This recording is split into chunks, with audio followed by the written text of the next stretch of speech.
Hello everyone, my name is Sunita और आज इस सेशन में हम देखने वाले हैं last part of our series of theoretical distribution set C. अब तक हम लोग क्वेश्चन नंबर 1 to 15 देख चुके हैं और इस पार्ट में हम लोग लास्ट 5 क्वेश्चन 16 to 20 देखेंगे। तो स्टार्ट करते हैं क्वेश्चन नंबर 16 से।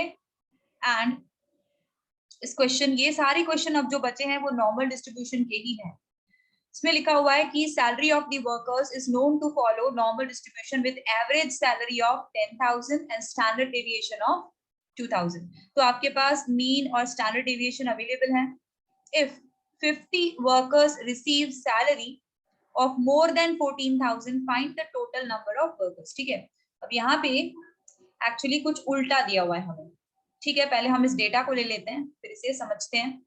यह है क्वेश्चन नंबर हमारा 16 जिसमें हमारे पास म्यू है 10,000 और स्टैंडर्ड डेविएशन है हमारे पास 2,000। एक ग्राफ बनेगा, कर्व बना देंगे, बेल शेप कर्व। मीन आपका रह जाएगा सेंटर में विद 10,000, राइट। और यहाँ पे हमें क्या अवेलेबल है कि 50 वर्कर्स ऐसे हैं कि जिनकी सैलरी क्या है 14,000 से ज्यादा है। ऐसे कितने एक्सपेक्टेड नंबर ऑफ वर्कर्स हैं कि जिनकी सैलरी, सो वर्कर्स, ठीक है, having salary of what more than 14,000, वो कितने हैं 50 ऐसे वर्कर्स हैं। ऐसे वर्कर्स कितने हैं 15 50 है, राइट। और 14,000 कहाँ आएगा, राइट हैंड साइड में आएगा 10,000। जल्दी से पहले हम इनकी z की वैल्यू निकाल लेते हैं। तो मीन की z की वैल्यू तो 0 ही होती है। ठीक है, अब 14,000 की देखते हैं। सो 14,000 माइनस 10,000 बाय 2,000, इस तरीके से आप करेंगे तो 4,000 बाय 2,000, यानी कि इसकी वैल्यू आ रही है 2। इसकी वैल्यू है 2। और आपको मैंने ये पहले भी लर्न करवा दिया है कि 0 से 2 के बीच का एरिया कितना रहेगा। अगर देखो पहले दिया है क्या, कुछ नहीं गिवन है, तो आपको वैसे तो बायोमेट्री का टेबल यूज करना पड़ेगा। तो आप यहाँ से भी देख सकते हैं कि 2 का आपको वैल्यू यहाँ पे मिलेगा 0.4772।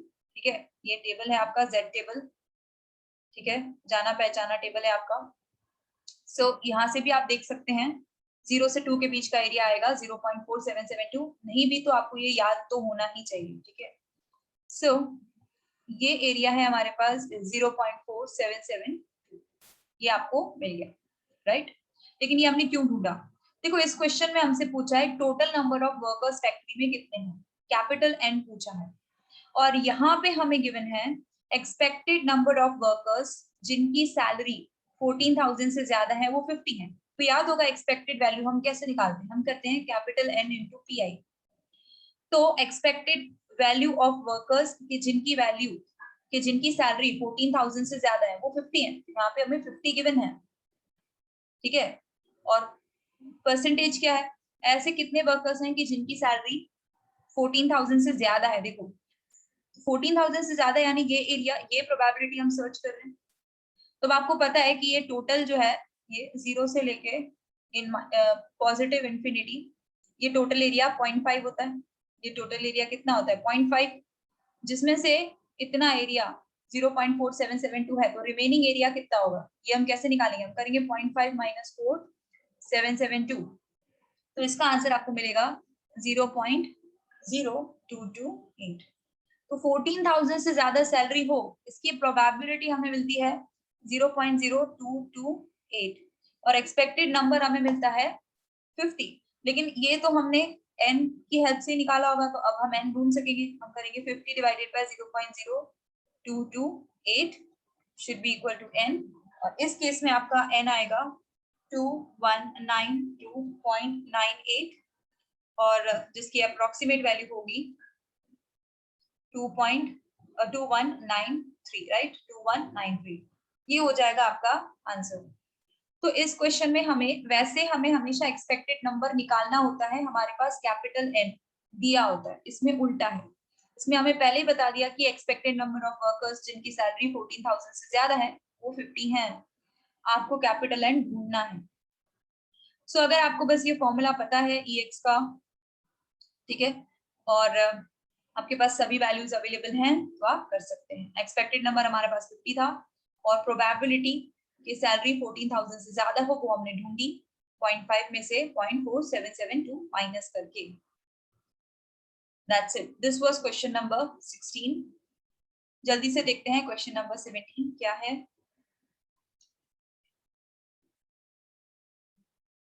क्वेश्चन नंबर 17 में हमें बताया है कि नॉर्मल डिस्ट्रीब्यूशन में मीन है हमारे पास 500 और स्टैंडर्ड डिविएशन है हमारा 120 और हमें इसमें के की वैल्यू ढूंढनी है और हमें इतना बताया गया है कि एक इंटरवल है जो कि है 500 से के तक, उसके बीच में जो एरिया कवर होता है वो है 40.32%, राइट। इतनी बात हमें अवेलेबल है और इसके अलावा हमें 1.3 की वैल्यू भी अवेलेबल है। इन सबको अभी हम देखते हैं। फिलहाल पहले हमारे पास जो डेटा है हम उसे ले लेते हैं। सो इस क्वेश्चन के लिए हमारा मीन है 500, स्टैंडर्ड डिविएशन है हमारे पास 120, राइट। एक कर्व बना देंगे जिसमें आपका मीन है आपका 500 है, मीन आपका 500 है और इसका z का वैल्यू हमेशा 0 होता है, राइट। और इसके अलावा हमें गिवन है कि 500 और k, हमें गिवन है कि इंटरवल है 500 टू k, जिसके बीच में एरिया जो कवर होता है ये है 40.32%, जिसे हम लोग 0.4032 भी कह सकते हैं, राइट। तो 500 से k बोला है यानी कि k should be on the right hand side of 500, right, क्योंकि उन्होंने 500 टू k बोला है ना कि k टू 500। अगर कि k टू 500 होता तो k जो है वो 500 के लेफ्ट हैंड साइड में होता। खैर इस केस में राइट हैंड साइड पे कोई वैल्यू है जिसका हमें नंबर तो एग्जैक्टली नहीं पता, पर उसे हम कह रहे हैं कि k है और इसे ही हमें सर्च करना है। और इतना भी हमें बता दिया कि 500 से k ये जो भी है इसके बीच का जो एरिया है वो कितना है, वो है 0.4032, ये एरिया है, राइट। ओके, अब क्वेश्चन में हमें एक और चीज भी अवेलेबल है जो बेसिकली सबसे इंपॉर्टेंट चीज है। हमें गिवन है फाई या फी आप कह सकते हो 0.30 की वैल्यू हमें गिवन है 0.9032। तो इसे समझते हैं ये क्या है। हमें गिवन है फी 1.3 की जो वैल्यू गिवन है दैट इज 0.9032। नाउ फी कोई भी ऐसा आप देखें ना तो फी जैसे 1.3 है, ये बेसिकली हमें क्या बता रहा है, फी एक एक्चुअली क्यूमुलेटिव प्रोबेबिलिटी बताता है, ठीक है। ये हमें बताता है, सॉरी,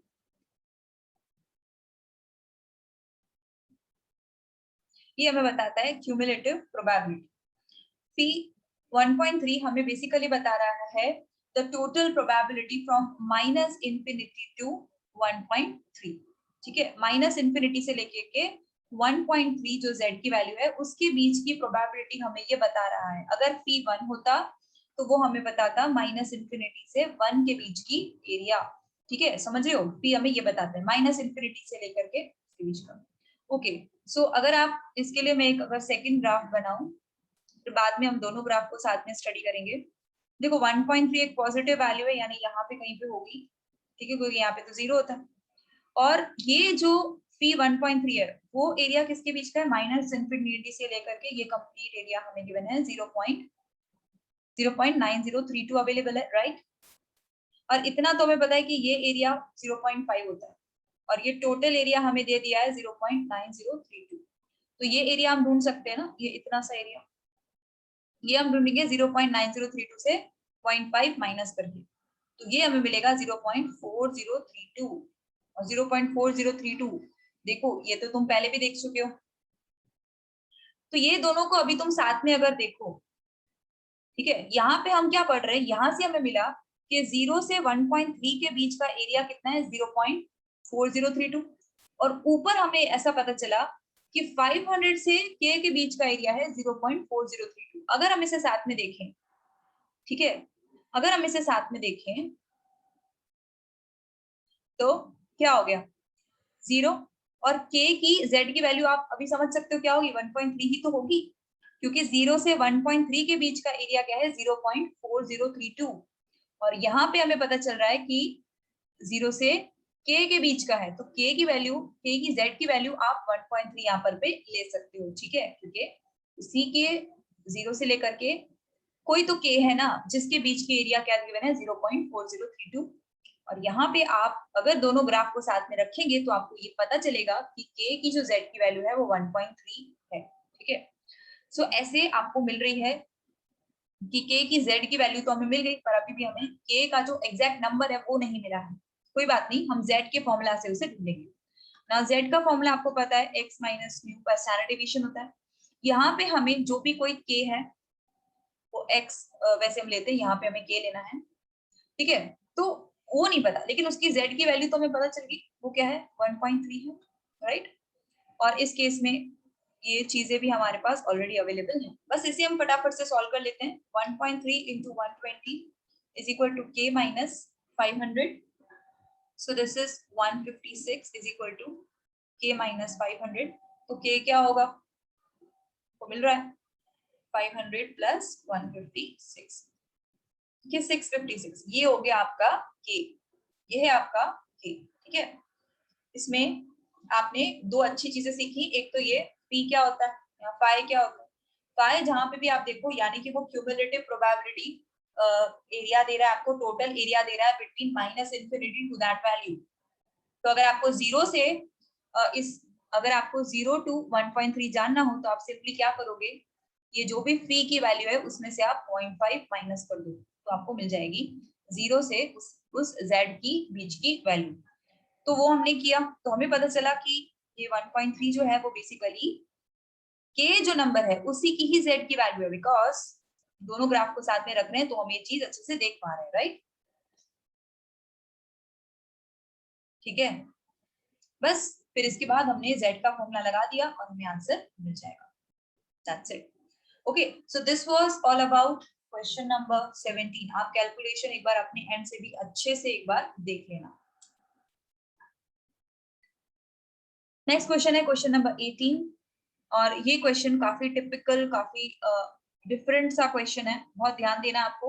इस क्वेश्चन में जो है वो बाइनोमियल और नॉर्मल डिस्ट्रीब्यूशन का कॉम्बिनेशन है, बाइनोमियल एंड नॉर्मल डिस्ट्रीब्यूशन का कॉम्बिनेशन है इसमें। ठीक है, कैसे पता चला अभी देखेंगे तो आपको भी पता चल जाएगा।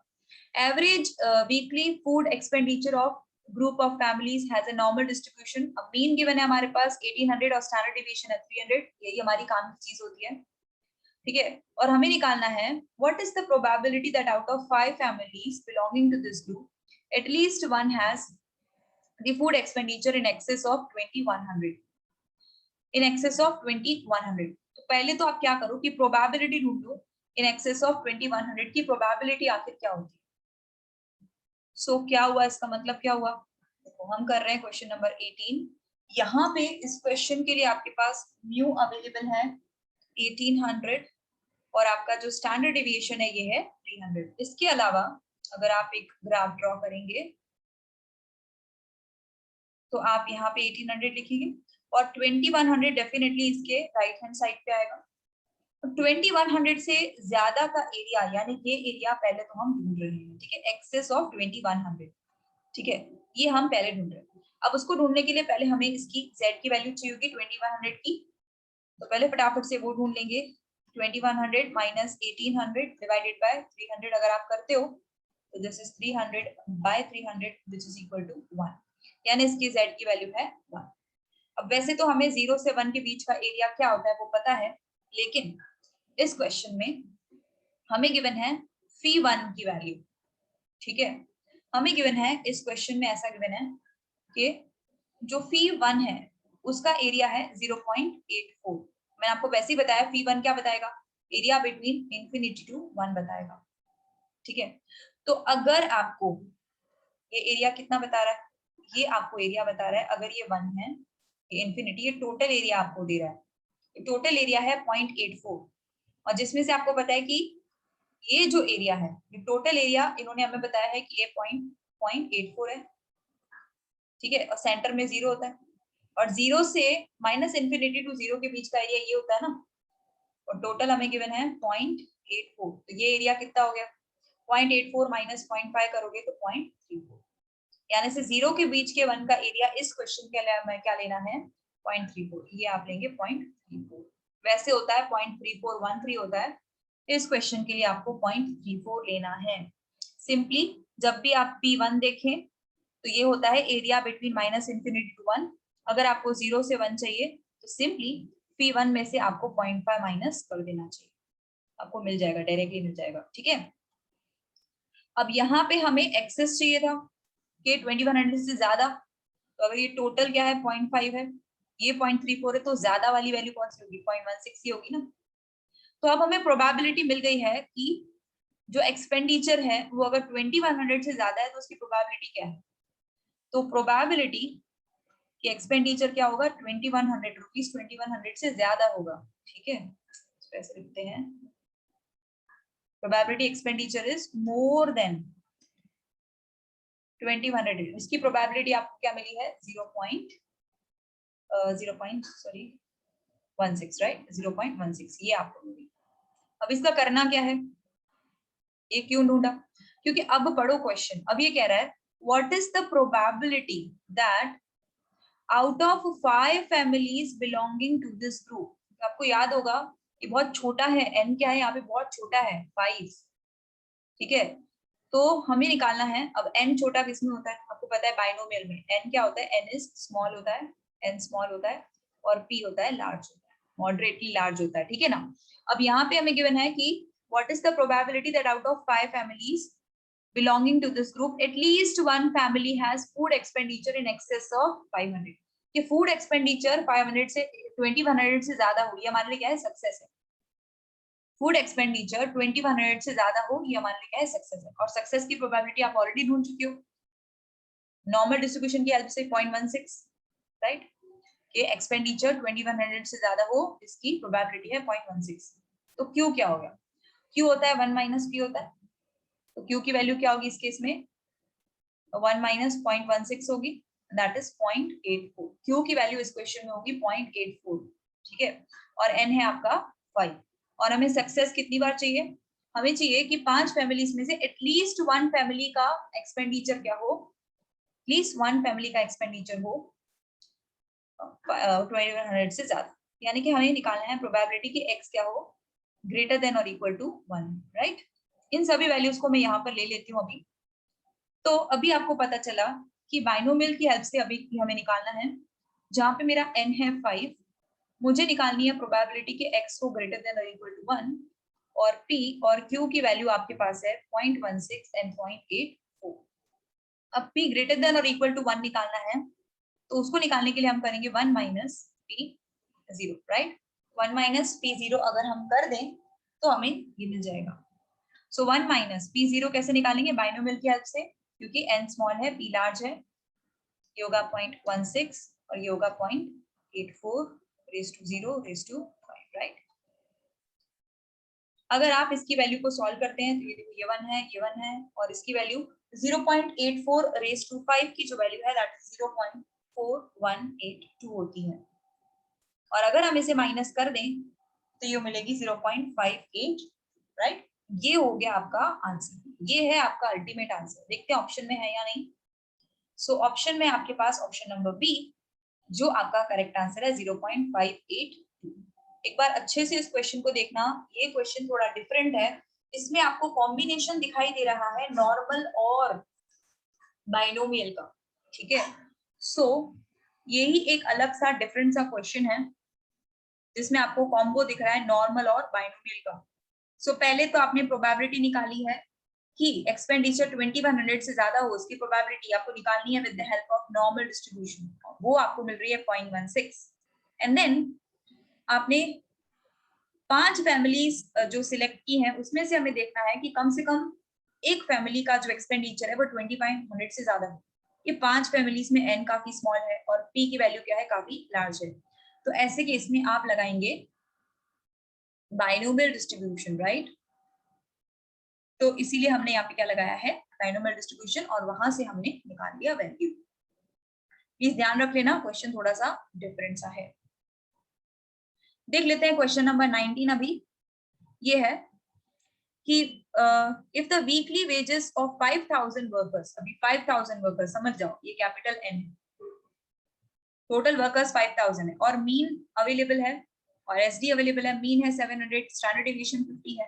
What is the expected number, expected number तो पूछना ही था क्योंकि आपने कैपिटल N दे रखा है।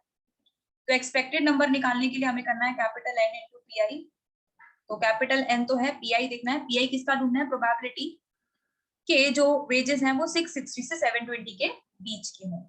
एक बार जल्दी से इसको नोट कर लेते हैं डेटा को, इसको सॉल्व करना स्टार्ट करते हैं। क्वेश्चन नंबर 19 के लिए, क्वेश्चन नंबर 19 में आपके पास कैपिटल N 5000 अवेलेबल है, म्यू है आपका 700 और स्टैंडर्ड डेविएशन है आपका 50 और आपको चाहिए प्रोबेबिलिटी।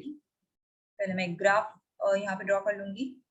यहाँ पे म्यू आएगा आपका सेंटर में, जिसकी z की वैल्यू सबको पता है 0 होती है, और यहाँ पे राइट। सो यहाँ पे आपका आएगा 660, राइट, 660 यहाँ आएगा और यहाँ पे आएगा आपका 720। 660 700 से छोटा है, ऑब्वियसली बात है, लेफ्ट हैंड साइड पे आएगा, एंड 720 बड़ा है तो राइट हैंड साइड पे आएगा। और हमें निकालनी है इसके बीच की प्रोबेबिलिटी, यानी ये टोटल प्रोबेबिलिटी हमें ढूंढनी है, ठीक है। Wages of worker should be between 660 to 720, right. लेकिन उसको निकालने के लिए पहले हमें इसकी z की वैल्यू चाहिए दोनों की, तो वो हम जल्दी से निकाल लेंगे। z की वैल्यू के लिए हमें करना होता है x minus mu by standard deviation. पहले 660 के लिए करेंगे, 660 minus 700 by 50, so that is अगर आप इसे सॉल्व करते हैं तो इट विल बी माइनस 0.8। तो इसकी आपको मिल जाती है z की value, this is minus 0.8। And then हम यही काम करेंगे 720 के लिए, तो 720 माइनस 700 बाय 50, और अगर आप इसे सॉल्व करते हैं तो ये आएगी 0.4, ये होगी 0.4 इसकी z की वैल्यू। अब आपको बायोमेट्रिक का टेबल में से वैल्यूज ढूंढनी पड़ेगी, एरिया ढूंढना पड़ेगा 0 से 0.8 के बीच का ये एरिया, एंड देन 0 से 4 के बीच का एरिया ये एरिया, और दोनों जो हमें वैल्यूज मिलेंगे हम उनसे फाइनली ऐड कर लेंगे। तो जल्दी से हम बायोमेट्रिक का टेबल में देखते हैं। 0.8 का वैल्यू कहाँ है, 0.8 आप यहाँ पे देख सकते हैं, 0.2881, 0.2881 है इसके बीच का एरिया। 0 से 0.8 के बीच का एरिया कितना है, 0.2881 आया। 0.4 का एरिया भी देख लेते हैं, यहाँ पर 0.4 है 0.1554, 0.1 आप सब देख लें, 0.1554 है, तो ये 0.1554, और अगर आप इन दोनों को ऐड करें तो आपको मिलेगी प्रोबेबिलिटी बिटवीन 660 टू 720 के बीच का आपको प्रोबेबिलिटी मिल जाएगा। सो उसके लिए आपको करना पड़ेगा 0.2881 plus 0.1554 which is equal to 0.4435। पर हमें प्रोबेबिलिटी निकाल के छोड़ना नहीं है, हमें तो एक्सपेक्टेड नंबर ढूंढना है, और इसके लिए है n इंटू pi। सो n सबको पता है 5000 है इस क्वेश्चन के लिए, 0.4435 हमने प्रोबेबिलिटी ढूंढी थी, एंड इसीलिए इसको मल्टीप्लाई अगर मैं करती हूँ तो ऐसा कुछ आंसर मिलेगा, एंड अप्रोक्सीमेटली उसकी वैल्यू होगी ये 2218, right. So that becomes your answer. Expected value निकालनी है, मैंने थोड़ा स्पीड में किया क्योंकि ऐसे क्वेश्चन हम काफी कर चुके हैं अभी एक्सपेक्टेड नंबर निकालने वाले, ठीक है। और यहाँ पे आपको प्रोबेबिलिटी ढूंढनी है 660 से 720 के बीच की, और ये क्वेश्चन भी हमने काफी बार किए हैं। सो इतना इजी क्वेश्चन इतना लास्ट में रखा है इन्होंने, क्योंकि थोड़ा रिलैक्सेशन शायद हमें वो देना चाहते थे, ठीक है। सो दैट इज योर आंसर। देखते हैं ऑप्शन में है या नहीं। यस, ऑप्शन में है, option number C. Last question of set C देख लेते हैं। ये क्वेश्चन काफी अच्छा है, ठीक है, काफी अच्छा है और लॉजिकल। रीड करते हैं। 50% of certain product have weight 60 kg और मोर। एक तो आपको देखो, जब भी अगर आप नॉर्मल डिस्ट्रीब्यूशन का क्वेश्चन सॉल्व कर रहे हैं और जब भी आपको कहता है 50%, तो आपको ये पता होना चाहिए कि टोटल, अगर ये नॉर्मल कर्व की अगर हम बात करते हैं तो बोथ साइड पे इक्वली डिवाइडेड होता है। टोटल प्रोबेबिलिटी क्या होता है, सिग्मा पी होता है आपका 1, टोटल प्रोबेबिलिटी 1 होता है, और normal distribution curve bell shape curve है, सिमेट्रिकल कर्व है, इसीलिए उसके दोनों साइड पे क्या होता है, इक्वल प्रोबेबिलिटी होती है। बहुत बेसिक बात है, बट इस क्वेश्चन के लिए ये मुझे बताना जरूरी है, राइट। आपको पता ही है, स्टिल मेरे लिए जरूरी है ये कहना। तो ये 0.5 रहता है, यानी कि 50% इस तरफ, 50% इस तरफ। अब देखो ये लाइन को रीड करो और थोड़ा समझो। 50% of certain product have weight 60 kg और मोर, कि 50% जो है, 50% जो प्रोडक्ट है उसका वेट क्या है, 60 kg और मोर है। तो 60 kg कहाँ पे होना चाहिए, सेंटर में होना चाहिए, क्योंकि 60 kg या उससे ज्यादा का जो एरिया है वो कितना है, 50% है। तो अगर 60 kg सेंटर में होगा तभी तो इस साइड का एरिया, मोर वाला एरिया 50% हो पाएगा ना। समझे क्या लिखा है, 50% of certain product have weight 60 kg और मोर। किसी प्रोडक्ट का जो वेट है वो 60 kg या उससे मोर हो, इसका प्रोबेबिलिटी है 50%। 60 kg और मोर का एरिया कितना दिया है, 50%। 60 kg definitely should be in the centre, तभी ही आप बोलोगे कि 60 और मोर का एरिया कितना है, 0.5 है। ठीक है, देखो 60 अगर यहाँ होता तो ये एरिया 50% नहीं हो सकता। 50% तभी होगा जब 60 कहाँ हो, सेंटर में हो। ठीक है, ये बात पहले आप समझ गए होंगे।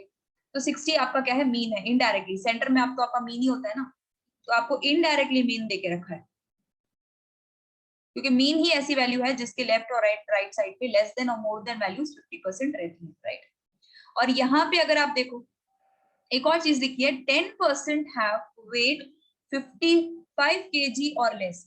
तो 55 kg कहाँ पर आएगा, अभी हम समझ गए हैं कि अगर 60 यहाँ पर है तो 55 तो उससे छोटी वैल्यू है, तो यहाँ होनी चाहिए। और 55 या उससे कम, यानी ये एरिया की प्रोबेबिलिटी हमें ऑलरेडी दे रखी है, कितनी होगी, 0.1। 10% यानी 0.1 बोल सकते हैं। तो फिर ये एरिया कितना होगा, ये वाला एरिया, इस एरिया की प्रोबेबिलिटी क्या होगी। ठीक है, इस एरिया की प्रोबेबिलिटी क्या होगी, हम सोच सकते हैं, सोच ही सकते हैं ना, क्योंकि हमें पता है कि टोटल इस एरिया की प्रोबेबिलिटी 0.5 है, और इस एरिया की, और इसमें से इतना पोर्शन लेस देन 55 अगर 0.1 है, तो 55 और 60 के बीच का एरिया कितना होगा, 0.4 ही तो होगा। 55 से 60 के बीच का एरिया कितना होगा, 0.4 ही तो होगा, तभी तो मिला करके ये 0.5 बन जाएंगे। ठीक है, सो इतना तो हमने ढूंढा है।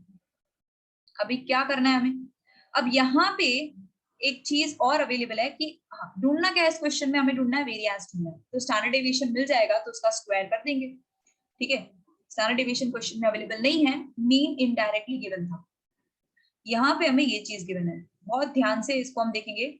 फी 1.28 की वैल्यू है 0.9, तो हमें गिवन है फी 1.28 की जो वैल्यू है दैट इज 0.9। मैं हमेशा आपको कहती हूँ कि ये जो एरिया है ये होती है माइनस इंफिनिटी से लेकर के 1.28 के बीच का एरिया हमें गिवन है 0.9। ठीक है, अगर आप इसे ऐसे ड्रॉ करो, एक सेकेंड ना, अच्छे से इसको ड्रॉ कर लेती हूँ। सो अगर आप इसे अच्छे से इधर ड्रॉ करो, सो 1.28 लगभग यहाँ होना चाहिए, है ना, और ये माइनस इंफिनिटी, ये बीच में 0, और ये टोटल वैल्यू हमारे को कितनी गिवन है, 0.9 गिवन है, 0.9 ये टोटल वैल्यू, जिसमें से ये 0.5 होती है। सो 1 से लेके 1.28 के बीच का एरिया कितना होगा, 0.4 होगा ना, ये टोटल 0.9 है, तो 0 से लेके z का वैल्यू कितना होगा, 0.4 होगा। और ये मैंने आपको कहा था आप डायरेक्टली भी ढूंढ सकते हो, ऐसा बार बार ग्राफ ड्रॉ करने की जरूरत हमें नहीं है। अगर आपको फी 1.28 गिवन है और अगर आपको 0 से 1.28 के बीच का एरिया ढूंढना हो, तो आप सिंपली जो फी का वैल्यू गिवन है 0.9, उसमें से आप 0.5 माइनस कर दें, आपको मिल जाएगा 0.4। This is area between 0 to 1.8। लेकिन इस क्वेश्चन में अगर हम देखें तो हमारे पास तो 55 से 60 का एरिया है 0.4, और ये हमें कह रहा है कि 0 से 1.28 के बीच का एरिया होगा 0.4। यहाँ पे तो थोड़ा कंफ्यूजन हो गया। ठीक है, बट समझो, मैंने आपको पहले भी बताया था कि आप ऐसा लिखो 0 से 1.28, या फिर आप लिखो 1.28 माइनस 1.28 से 0, दोनों का एरिया कितना होगा, 0.4 ही होगा। 0 से 1.28 बोलो या माइनस 1.28 से 0 का एरिया, दोनों का क्या होगा, 0.4 ही होगा। ठीक है, क्योंकि जो आप अगर Z टेबल अगर देखेंगे, ये आपको समझना है, Z टेबल में कहीं पे भी नेगेटिव वैल्यूज नहीं है।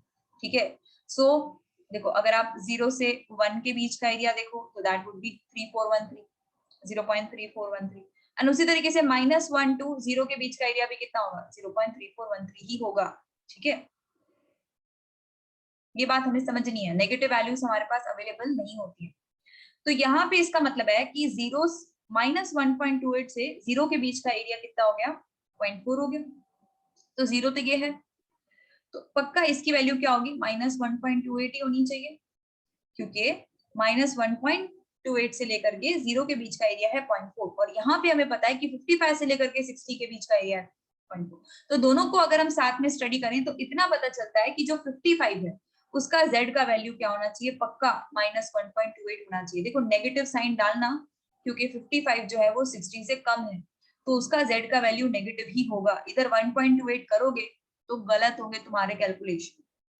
ठीक है, छोटी छोटी बातें हैं लेकिन पता होनी चाहिए। ठीक है, तो इस तरीके से आपको पता चल जाएगा कि 55 ही है जिसकी z की वैल्यू क्या है, -1.28 है। तो अगर इतनी बातें हमें पता चल गई हैं तो अब हम z का फॉर्मूला यूज करेंगे। सो z है x minus mu by standard deviation, ऐसा नो। अब z की वैल्यू हमें क्या मिल रही है, 1.28, जब हमने x क्या लिया है, 55 लिया है, और म्यू हमारे पास इस क्वेश्चन में क्या था, 60 था। स्टैंडर्ड डेविएशन तो पता ही नहीं है, ढूंढ रहे हैं। सो अगर आप इसे सॉल्व करो तो दिस इज -5/60, तो minus minus sorry minus minus यहाँ पे हो जाता है आपका कैंसिल, राइट। और उसके बाद आप अपना स्टैंडर्ड डेविएशन यहाँ पे ढूंढ सकते हो 5 डिवाइडेड बाय 1.28 करके। सो 5 डिवाइडेड बाय 1.28 अगर आप करते हो तो आपको आंसर मिलेगा 3.90625, ऐसा कुछ मिलेगा।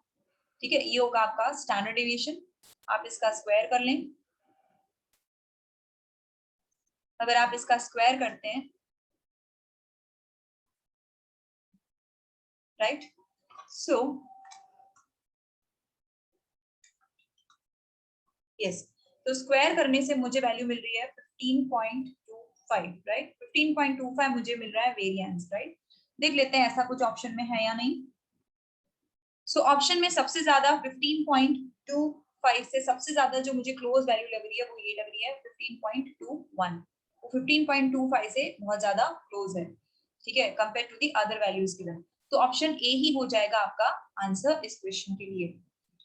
वापस से आप देखेंगे कि इसकी कैलकुलेशन किस तरीके से की गई है, थोड़ा ध्यान से आपको इस क्वेश्चन को समझना है। ठीक है, इस क्वेश्चन में आपके बहुत सारे बेसिक कॉन्सेप्ट्स क्लियर होते हैं, जैसे कि ये बात मैंने आपको बताई। ठीक है, the area between 0 to something is also equal to the area between that value to 0. So 0 to 1.28 की जो एरिया होगी वही -1.28 से 0 के बीच की एरिया होगी। बार बार इस चीज को मैं रिपीट कर रही हूँ बिकॉज ये इंपॉर्टेंट चीजें हैं। ठीक है, बस इस तरीके से आप एक बार इसको रिप्ले करके जरूर से देखना, आपको क्लैरिटी आ जाएगी। So this was all about set C. Thank you.